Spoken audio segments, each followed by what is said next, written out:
Now we're taking to the court to catch up with the most dominant side in world handball, the French national team.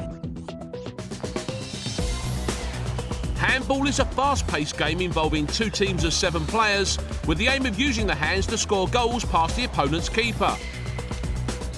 Dominated by Europeans, the current team to beat are France, who claimed their first Olympic gold medal at Beijing in 2008. It was an incredible moment for me and the team when we claimed the Olympic title. We surfed on this wave of momentum and followed it up with World Championship victory. This was even harder than the Olympic title because we won against Croatia, our biggest opponents, on their home turf. So for a second time, we proved how successful we are.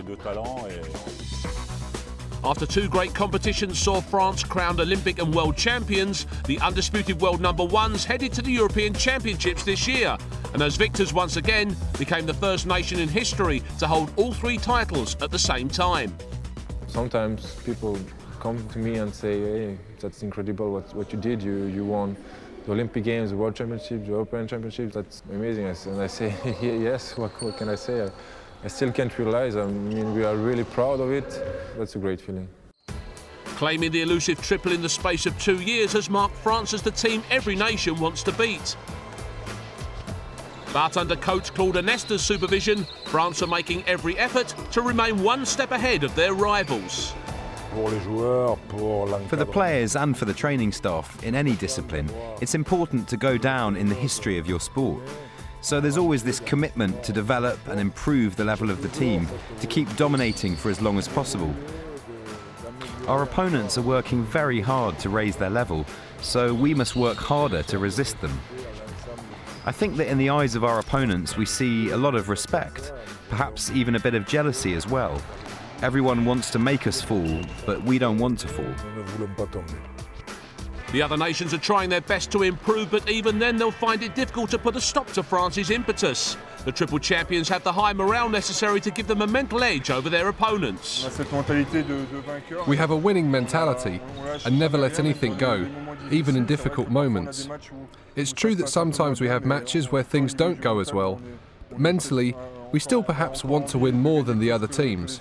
That's it. It's the state of mind we have in the team that's allowed us to win the most recent competitions.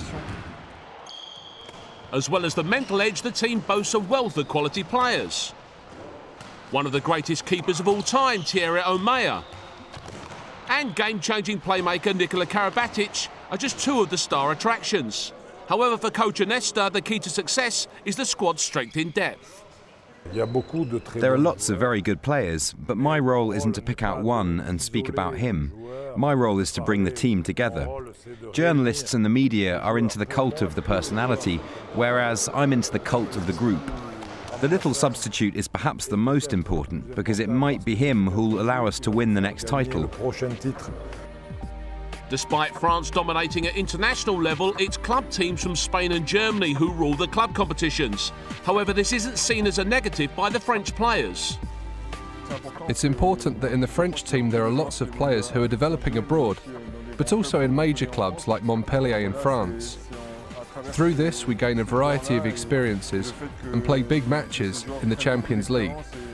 This helps us become the best at international level. With all 3 major titles under their belt, France could be excused for taking it easy. However, there's no complacency and all the players are desperate to continue their dominance long into the future. I just hope we can maybe win the next 3 competitions: World Championship in Sweden 2011, European Championship in Serbia 2012, and maybe, why not, to be one more time Olympic champion.